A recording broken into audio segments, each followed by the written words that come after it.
উনি প্রফেসর আলী রিয়াজের কথা বললেন যে উনি তো বাংলাদেশি না, বিদেশ থেকে ফিরেছেন। দেখুন, আমি ওটাকে ওভাবে দেখি না। আমি দেখতে চাই যে উনি যে সুনির্দিষ্ট কাজের জন্য দায়িত্বপ্রাপ্ত হয়েছেন ওই কাজটা তিনি প্রপারলি করছেন কিনা এবং ওটা ডেলিভার করতে পারছেন কিনা। Answer is affirmative, yes. আমি তো মনে করি, দেখুন, জাতীয় ঐকমত্য কমিশনে যতগুলো মিটিং হয়েছে আমি প্রত্যেকটাতে উপস্থিত ছিলাম, ইনক্লুডিং লাস্ট থার্সডে, যেটা কথা আপনি বললেন।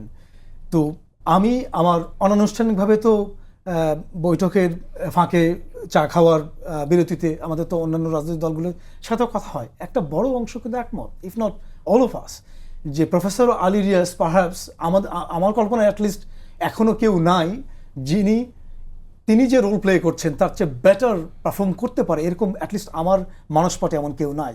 প্রশ্ন হচ্ছে, টেস্ট হচ্ছে যে উনি যে কাজটার জন্য দায়িত্বপ্রাপ্ত হয়েছেন ওই কাজটা তিনি সুচারুভাবে সম্পন্ন করছেন কিনা। আমি তো মনে করি করছেন।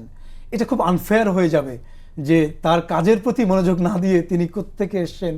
উনি তো এন্ড অফ দ্য ডে বাংলাদেশিও তো, তাই না? এবং দ্বৈত নাগরিকত্ব গ্রহণ কিন্তু বাংলাদেশে আইন সিদ্ধ। এটা বোধ হয় রুমিন আপার সাথে আমি রেসপেক্টফুলি দ্বিমত পোষণ করছি। এটা খুব আনফেয়ার হয়ে যাবে এটা যদি উনি ওটার অনুসরণটাকে ধরে রাখেন।